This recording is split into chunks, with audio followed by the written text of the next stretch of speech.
Jail മോചിതനായ മുൻ Thiruvithamkoor Devaswom board president Padmakumar ആത്മകഥ എഴുതുവാൻ തയ്യാറെടുക്കുകയാണ്. പക്ഷേ ഈ ആത്മകഥ വിരൽ ചൂണ്ടാൻ പോകുന്നത് പാർട്ടി നേതൃത്വത്തിന് നേരെയും ഒപ്പം തനിക്കെതിരെ ആരോപണങ്ങൾ ഉന്നയിക്കുന്നവർക്ക് നേരെയുമാണ്.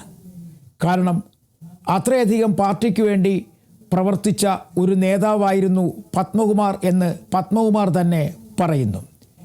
പത്തനംതിട്ട ജില്ല രൂപീകൃതമായ നാൾ മുതൽ തന്നെ ജില്ലയിലെ നേതൃനിരയിൽ പത്മകുമാറും ഉണ്ടായിരുന്നു. പാർട്ടി ജില്ലാ കമ്മിറ്റി അംഗമായിട്ടും പാർട്ടി ജില്ലാ സെക്രട്ടേറിയറ്റ് അംഗമായിട്ടുമൊക്കെ പത്മകുമാർ കർമ്മനിരതനായിരുന്നു.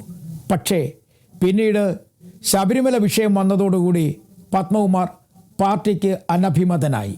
പക്ഷേ പാർട്ടിയിൽ നിന്ന് പുറത്താക്കിയില്ല.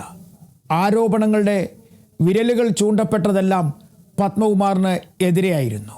തിരഞ്ഞെടുപ്പ് വന്നപ്പോഴും, അതായത് തദ്ദേശ ഭരണ തെരഞ്ഞെടുപ്പിൻ്റെ സമയത്തും അതിന് തൊട്ടു പിന്നാലെ നിയമസഭയിലേക്കുള്ള തെരഞ്ഞെടുപ്പ് വന്നപ്പോഴുമൊക്കെ ശബരിമല വലിയ ചർച്ചാ വിഷയമായി. ജനുവരിയോടുകൂടിയായിരുന്നു പത്മകുമാറിൻ്റെ അറസ്റ്റ്. അത് വലിയ ചർച്ചയാക്കി മാറ്റാൻ UDFും കോൺഗ്രസുമൊക്കെ ശ്രമിച്ചു. കാരണം പാർട്ടി സംസ്ഥാന സമിതി പോലും പത്മകുമാറിന് അനുകൂലമായ ചില നിലപാടുകൾ സ്വീകരിച്ചു. ആദ്യഘട്ടത്തിൽ പാർട്ടിയിൽ നിന്നും പുറത്താക്കിയില്ല, പകരം ഒപ്പം നിർത്താൻ ശ്രമിച്ചു. തെറ്റ് ചെയ്തുവെങ്കിൽ കുറ്റപത്രം സമർപ്പിക്കട്ടെ, അന്ന് തെറ്റുകാരനാണെങ്കിൽ പുറത്താക്കാം എന്നുള്ള സമീപനമായിരുന്നു CPIMൻ്റേത്. പക്ഷേ കഴിഞ്ഞ നിയമസഭാ തെരഞ്ഞെടുപ്പിൽ എല്ലാം തകർന്നടിഞ്ഞതോടെ പാർട്ടിയുടെ നിറവും മാറി. പാർട്ടി ഇപ്പോൾ തീരുമാനിച്ചിരിക്കുന്നത് പത്മകുമാറിനെ പൂർണ്ണമായും പാർട്ടിയിൽ നിന്നും ഒഴിവാക്കാനാണ്. അതായത് ഇനിയുള്ള ദിവസങ്ങളിൽ CPIMൽ പത്മകുമാർ ഉണ്ടാകില്ല. അത്തരത്തിലുള്ള ഒരു കടുത്ത നീക്കത്തിന് പാർട്ടി തയ്യാറെടുക്കുകയാണ്. കാരണം കുറ്റം ശബരിമലയുമായി ബന്ധപ്പെട്ട വിഷയങ്ങൾ തന്നെയാണ്. അതേസമയം റിമാൻഡിൽ നിന്നും ജയിൽ മോചിതനായ പത്മകുമാർ ആകട്ടെ വീട്ടിൽ ഇപ്പോൾ വിശ്രമ ജീവിതത്തിലാണ്. ഇതിനിടയിലാണ് ഒരു മോഹം പത്മകുമാറിൻ്റെ മനസ്സിലേക്ക് എത്തുന്നത്. അതും ആത്മകഥ എഴുതുക, പറയാനുള്ളത് വ്യക്തമായി തുറന്നു പറയുക.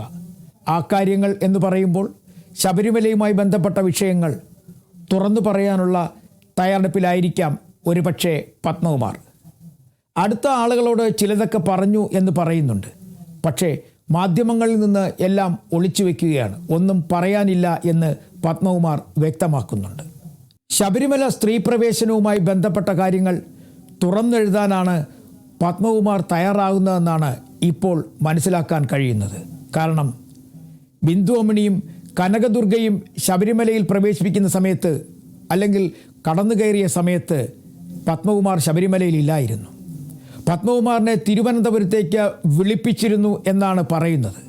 പക്ഷേ അതിൻ്റെ വ്യക്തമായ വിവരങ്ങൾ ഒന്നും തന്നെ പുറത്തേക്ക് വരുന്നില്ല. എന്നാൽ ഇക്കാര്യങ്ങളൊക്കെ തന്നെ തുറന്നെഴുതാനാണ് പത്മകുമാർ തയ്യാറെടുക്കുന്നത്. അദ്ദേഹത്തിൻ്റെ അടുത്ത സുഹൃത്തുക്കളോട് ചില കാര്യങ്ങൾ പറഞ്ഞുവെന്നാണ് ഇപ്പോൾ പുറത്തു വരുന്ന വർത്തമാനം. റിമാൻഡിലായിരുന്ന അദ്ദേഹം ജാമ്യം ലഭിച്ച് ഇപ്പോൾ വിശ്രമ ജീവിതത്തിലാണ്. ഇതിനിടയിലാണ് എഴുത്തെന്ന മോഹം പത്മകുമാറിൻ്റെ ഉള്ളിലേക്ക് എത്തിയിരിക്കുന്നത്. അതും വെറുതെയുള്ള എഴുത്തല്ല, ഒരു തുറന്നു പറച്ചിലിനാണ് പത്മകുമാർ തയ്യാറെടുക്കുന്നത്. കൃത്യമായി പറഞ്ഞാൽ അത് പാർട്ടിക്ക് നേരെയുള്ള വിരൽ ചൂണ്ടലായിരിക്കും. ശബരിമല സ്ത്രീ പ്രവേശനത്തെ ആദ്യം മുതൽ എതിർത്ത ഒരു തിരുവിതാംകൂർ ദേവസ്വം ബോർഡ് പ്രസിഡന്റായിരുന്നു പത്മകുമാർ. അദ്ദേഹം അന്ന് പറഞ്ഞ വാക്കുകൾ മുഖ്യമന്ത്രിയെ വല്ലാതെ ചൊടിപ്പിച്ചിട്ടുമുണ്ട്. എൻ്റെ വീട്ടിലെ സ്ത്രീകളാരും തന്നെ ശബരിമലയിലേക്ക് പോകില്ല, പ്രായപരിധി കഴിഞ്ഞാൽ മാത്രമേ അവർ പോവുകയുള്ളൂ എന്ന് പറഞ്ഞിരുന്നു. അത് മുഖ്യമന്ത്രിയെ പോലും ചൊടിപ്പിച്ചു. അതിനിടയിലാണ് ബിന്ദു അമ്മിണിയും കനകദുർഗയുമൊക്കെ ശബരിമലയിലേക്ക് എത്തുന്നത്. അതൊരു വാശിയുടെ ഭാഗമായിട്ടായിരുന്നു എന്നാണ് എല്ലാവരും പറയുന്നത്.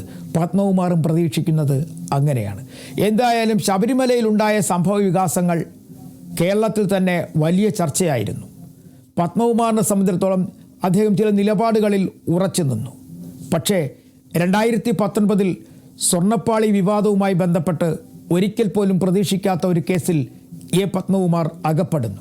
അതിൽ വ്യക്തമായ ചില കാര്യങ്ങൾ അദ്ദേഹത്തിൻ്റെ ഭാഗത്തുനിന്ന് വീഴ്ച പറ്റിയെന്ന് പറയുന്ന രീതിയിലാണ് കാര്യങ്ങൾ.